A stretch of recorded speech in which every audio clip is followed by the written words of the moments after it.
Yo guys, welcome back, it is Ripe again, back with episode 53 of our Reddit series, and today I got a boatload of entitled people for you, so sit back, relax and prepare for the entitlement. Entitled woman thinks my mental disorders are lies. I need to provide some backstory to have the story make sense. I am a pretty scuffed person mentally.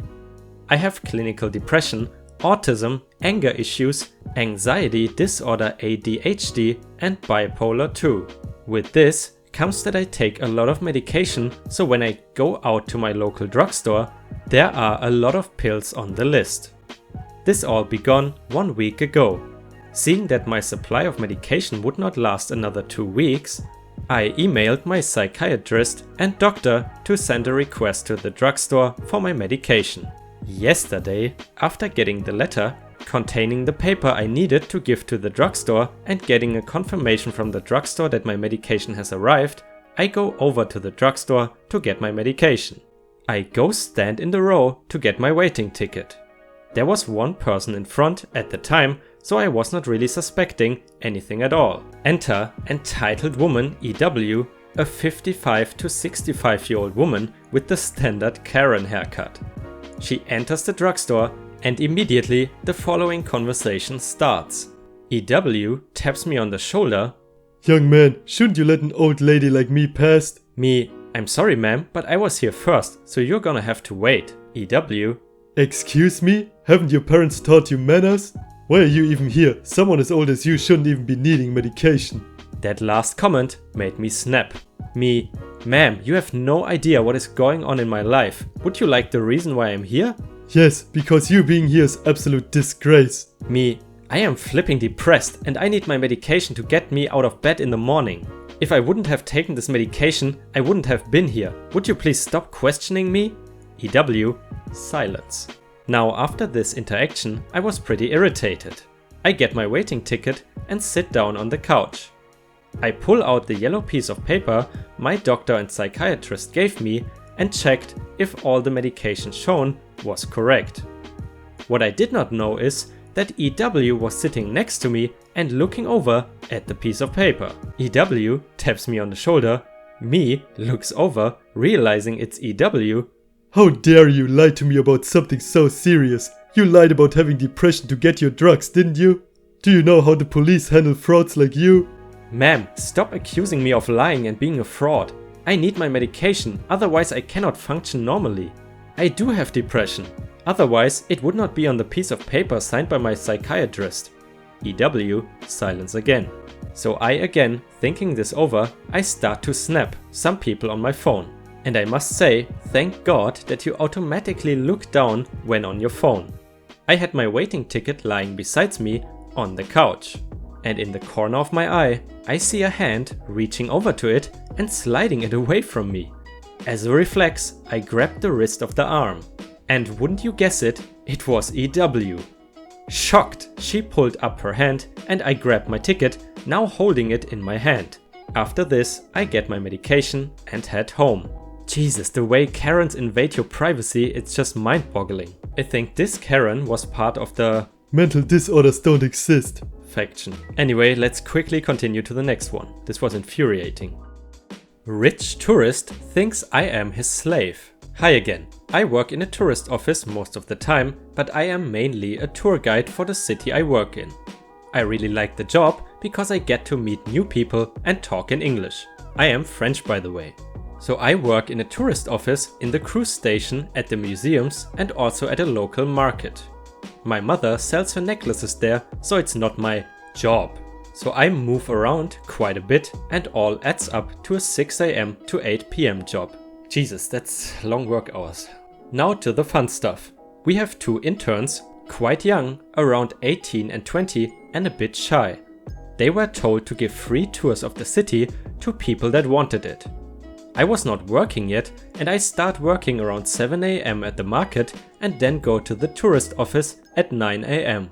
I see the 2 interns starting a tour. By curiosity, I followed them.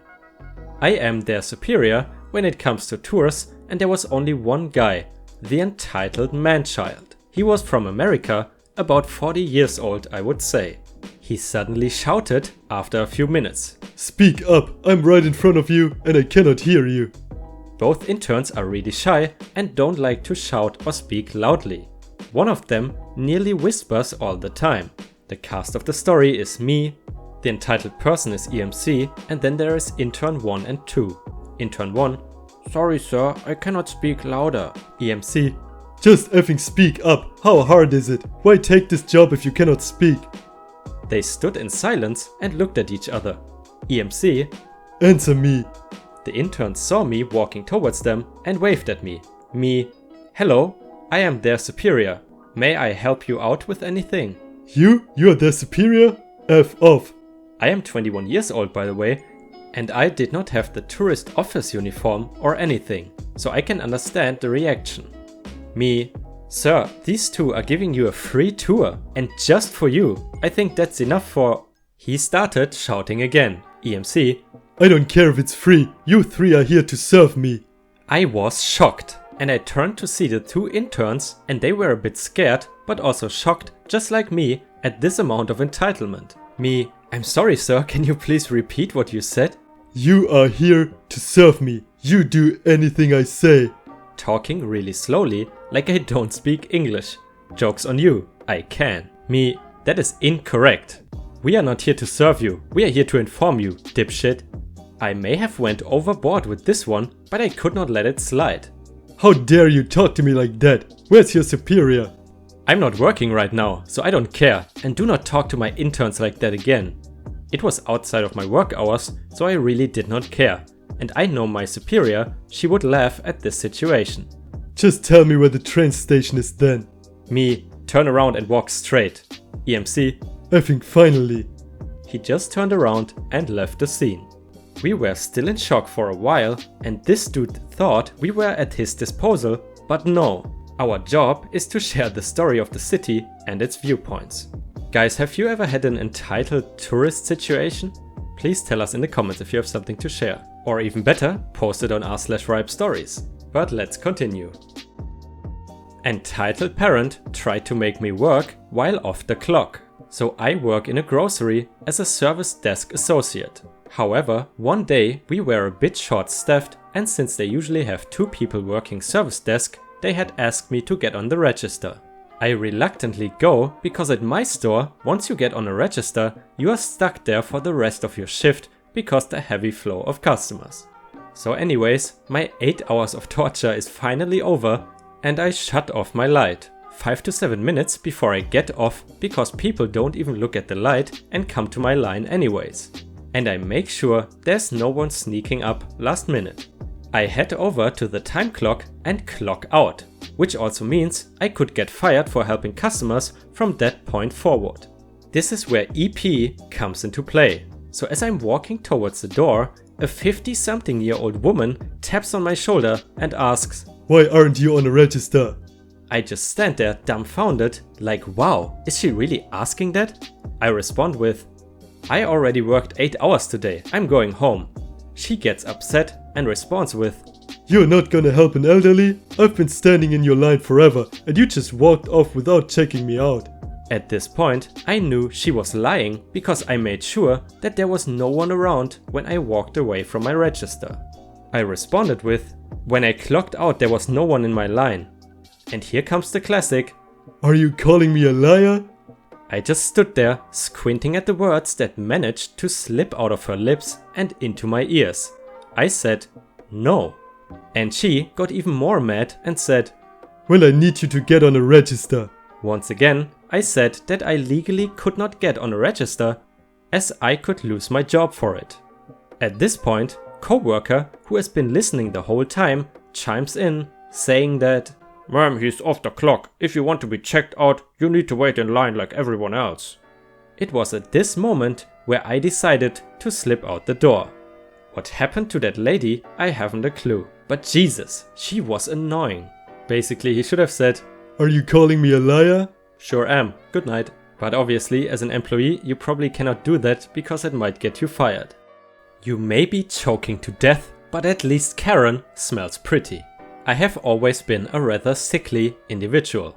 I have bronchial asthma and I am allergic to just about any kind of artificial scent, in addition to lots of other things.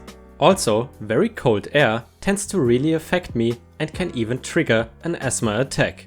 In the winter especially, I tend to catch every bug or illness that goes around, but I'm particularly prone to bronchitis and pneumonia because faulty lungs. There's been a time or two when I got sick enough that it actually became life-threatening, so as you can imagine, I take it seriously whenever I catch an illness that involves my lungs. I am also one of those people who don't get upset easily. I am quiet, and when people try to antagonize me, I generally let it roll off my back, turn it into a joke, or ignore it. I am not the scrappy sort and I hate confrontation. This leads people to believe that I am an easy target and they are often surprised when I stand up for myself or someone else. I first moved to Armpit from Asscrack for a call center job. Asscrack did not have many jobs that paid above minimum wage, and the new job in Armpit paid about $3 above, so it was a very exciting move for me. The job was telemarketing, and please don't tell me how much you hate telemarketers. Yes, we suck, but everybody needs to earn a living. And it was an evening shift. As with many call centers, Ringy McRingers did not have desks assigned to individuals, and management made it clear that seats are available on a first-come, first-served basis. Although we did not have assigned spaces, we all had seats that we normally sat in. And taking someone's seat was generally considered a dick move. During my second year at Ringy McRingers, I caught the flu, which morphed into a terrible case of bronchitis that I just could not shake. I had missed a lot of work and was no longer contagious, so I decided not to miss anymore. I was still coughing a lot, but as long as I stayed away from things that triggered my asthma, I was pretty much okay. One particular day, I came into work and went to sit down. When I reached my chair, the place where I usually sat already occupied. In my seat, a bona fide Karen. Insert mental eye roll here. This is when I knew that this day was not going to be a good one. Not only was I separated from my little group of friends, but I was going to be forced to tolerate the most annoying of office workers. Great. One thing I noticed shortly after settling in is that Karen was a frequent perfumer, so someone who feels the irrational need to reapply her perfume multiple times a day. Warning, rant to ensue. If you are one of these people, please know that you are a monster. If you are a public perfumer, then you are an entitled monster. Even if your perfume smells nice, most people don't want to swim in its scent. Even if you cannot smell it, trust me, the rest of us can, and it gets stronger every time you apply it. Do everyone you work with a favor and leave the bottle home, please and thank you. Rant over. I could smell her perfume from several feet away. By the time I noticed, it was too late to move as all the seats were taken. During our team meeting, I asked my friend Lake why she did not have a seat for me, and she said that she had tried. When she told Karen that I sat there, Karen loudly proclaimed, with a smile, that I thought our seats were not assigned, while giving our team lead the side eye. She was technically correct, but that unless there are no other options, is the kind of thing that only Karens really do. As the day progressed, I started to feel really funky, and I knew the cause is Karen's perfume. My head hurts, my eyes burn, and my coughing is getting worse. I was thinking about going home, but tried to soldier through because I did not want to miss more work. Suddenly, I saw movement out of the corner of my eye.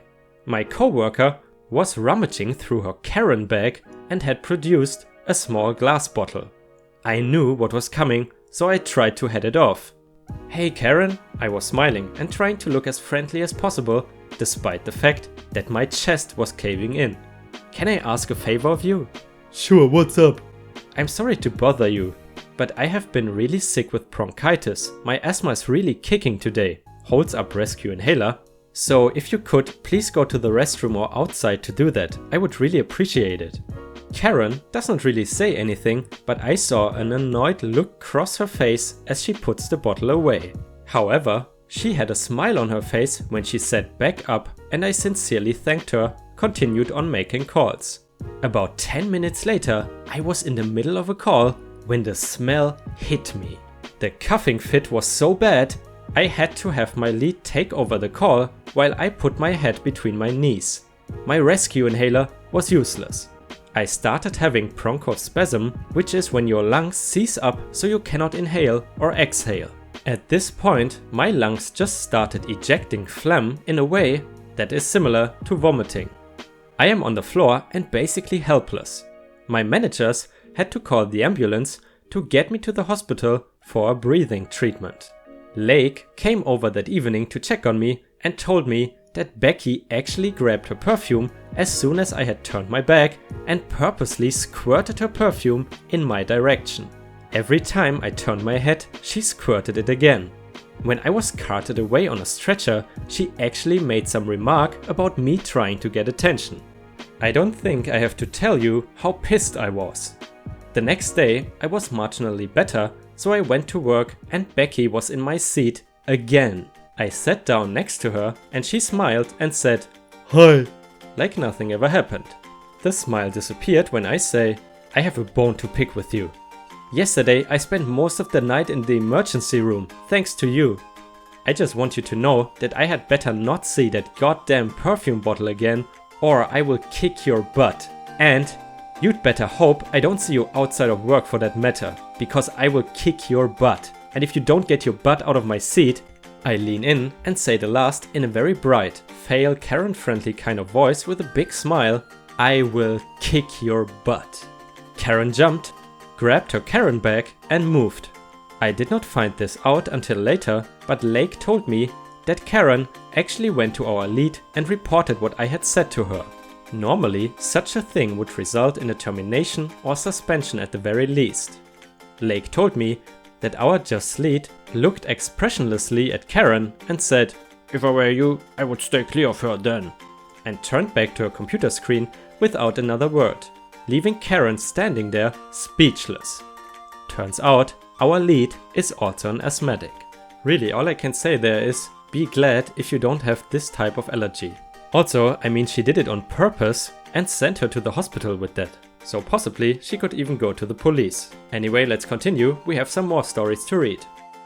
Entitled Crazed Parrot on the bus. I take the bus to work. It is crowded and noisy and annoying, but I can be happy that my wife is safe and comfortable in our car, and that is worth it. I usually stand or give my seat to old people or pregnant ladies, and I aim to stand in a place on the bus where there is the least amount of disturbance as I listen to audiobooks on my phone. The cast is me, adult male who is usually rational, and EP, entitled parrot. I found an open place on the bus yesterday where ladies placed their baby carriages and leaned on the corner, minding my own business and listening to Dune on audiobooks for the 100th time. Suddenly, on one of the stops, I feel the entire bus tile a few degrees to the side and balance. I scan the long bus and find a giant lady in girth and stature wearing a parrot print dress that can act as a tent for a whole Boy Scout troop and then some. She is looking for places to sit, and in places, I mean she needs a few places to place herself. So she waddles towards the enclosure where I am and gives me a look as if I stole her 20th taco on her second breakfast. I ignore her and move a bit to the side so she can roll her rolls of colorful fat to the enclosure too, if she wishes. EP, "Move." Me, really surprised and trying to minimize contact, so I just scowl and raise one hand to my chest in case things go nasty. EP, "Move, I say." She was giving me an eye roll to end all eye rolls, and a few people tried to hide their smirks for not being the target of that endangered animal. Me, "What do you want?" I signaled to the ample place in the enclosure and returned my arm to my chest to cover my phone in my shirt pocket. EP, moving forward with her foreheads bent forward like an angry rhinoceros during a pride parade. "I said to move." Me, breathing slowly on purpose and thinking of working from home. At this point, She saw my other hand holding onto the bus rail and clawed at it with her sharp nails. I was surprised and thought she was just trying to punk me out of the corner, so I did not move. She did claw at me and drew first blood on my thumb, which bled for a few minutes from her scratch. F off, lady, one more move towards me and you will be sorry. EP. Oh yeah? She bunched up her chins and tried to body shove me from the corner. I have no idea what was in her oxygen-starved bird brain. I'm usually a very peaceful man, but at this point I lifted one foot and placing the side of my shoe on where her knee was supposed to be. Did I mention she was big? That stopped her body from inhaling mine and she reached for me with her upper limbs. I used the bleeding hand to swat her away and gave her one shout of back off a few centimeters, inches for my American friends, from her face. She saw my blood on her defiled tub of a dress and that somehow calmed her down. She backed off and the other passengers relaxed as well and started to chatter after a small moment of silence. It is a long bus, so the driver did not even notice the small scuffle and just kept on driving. I still have no idea why she needed the entire place. There was enough room for her and me there with space to breathe, and some people just want to see the world burn, I guess. Thank you for reading and I hope your weekend goes well. And I hope for my ripe stars that you don't meet any oversized Karens on your way to work. And honestly, in real life, when there are bigger people on the bus, they are usually very respectful and not in your face like this Karen. Let's continue to the next one. For the last story, we have a top post from r/EntitledParents. Please note, stories on this subreddit are very likely to be fake, but they are usually funny. Kid breaks into my house because Mommy told me to. Okay, some backstory. I recently moved houses to another town. I moved to a pretty big house and it is nice. It has a balcony, large bedroom, etc. I have a neighbor who lives in a smaller house and I don't talk to her often, but when I do, I don't enjoy it. She's really sassy and has that I'll do whatever the F I want attitude. She has a son, ES, and he always seems to stare at my necklace. It is very cool, but he might just be staring because guys don't usually wear necklaces. Either way, I just shrugged it off. I got it from my late grandma who passed away last summer. Anyway, to the story. The cast is EM for Entitled Mom, DD for Decent Dad, ES for Entitled Son, and me for me. So I had just finished unboxing my stuff and I was pretty tired. I went to get a hot pocket and I hear some noise coming from my backyard. I think nothing of it, probably just an animal because I live near the woods. I eat my hot pocket and then I go upstairs to my bedroom. I had work the next day and it was already pretty late, so I decided to go to sleep. But for some reason, I could not. That noise from the backyard just kept on happening. I go downstairs to investigate. I see the doorknob shake and I am near a closet I keep a bed in, so I get that. The door opens and lo and behold, it is ES. Me, what are you doing in my house, ES? ES, breaking in. I was being nice because he was only around 5 or 6. Why? That is very bad. ES, I want your necklace and mommy told me to break in to get it. What? Let me talk to your mom right now. ES brings me to the house and I knock furiously. EM, What do you want? It's 11 PM. Me, your son tried to break into my house and said that you told him to. EM, And he wants your necklace. He should be able to have it. Me, I got this from my grandmother who passed last summer. Okay, cool. Now give my son your effing necklace. Me, wow, so you just swear like that in front of your kid? EM, Don't tell me how to raise my son. DD walks down the stairs. What is all this noise?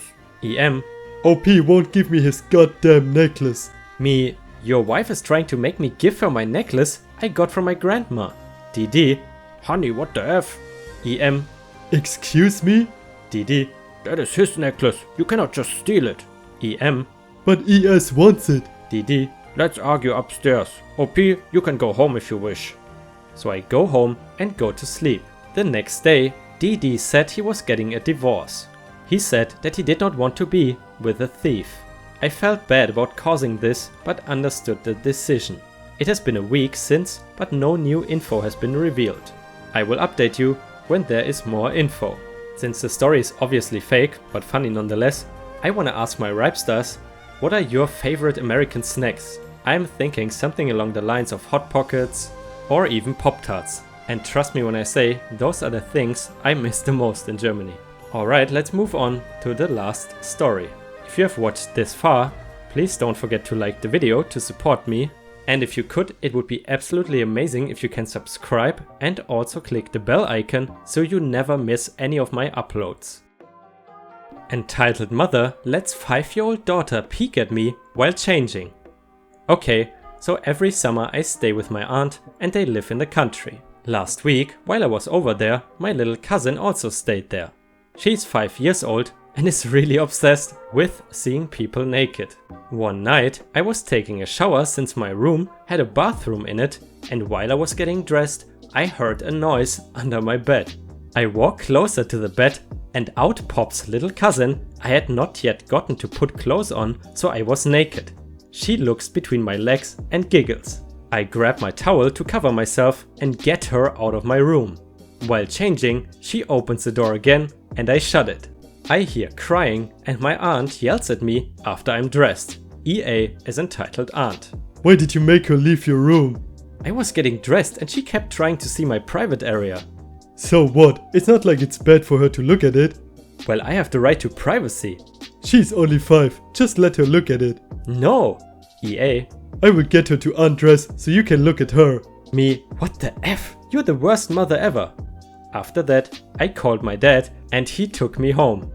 I never went back there again, and EA is being investigated by CPS for doing other stuff like this, and little cousin is now living with a foster family. I mean, to be honest, like 90% of the stories on r/EntitledParents are fake, but kudos to the OP for coming up with this. Then again, in case this story is not fake, it sounds a bit like sexual abuse, because normal 5-year-olds would not try to see people naked all the time. But as I said, don't take these stories too serious if they are from r/EntitledParents, because most of it is fake. So I hope you enjoyed today's XXL episode, and also make sure to check out my r/ProRevenge upload from today, because for the next few weeks I will try to upload 2 videos daily. So I hope you have a great day and I see you tomorrow.